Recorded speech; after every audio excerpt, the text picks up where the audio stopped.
Switzerland سے ایک احمدی دوست کا بھجوایا ہوا سوال ہے. وہ کہتے ہیں کہ نظام وصیت کی اہمیت کیا ہے اور کیا ہر احمدی کے لیے اس نظام میں شامل ہونا ضروری ہے؟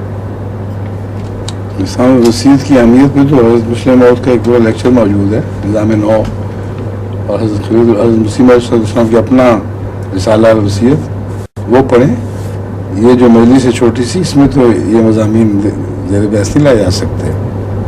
پوری تقریر کرنے کو کہہ رہے ہیں اور وہ بھی ایک مجلس میں پوری نہیں ہوگی، باقی پھر کیا کہ پھر السلام علیکم کرنا پڑے گا. سوال کیا کریں چھوٹے جو عام روزمرہ لٹریچر میں نام ملتے ہوں یا موجود ہیں تو آپ کو سمجھ نہ آ رہی ہو، ایسے سوال چاہیے یہاں، یا غیروں کے اعتراضات وغیرہ.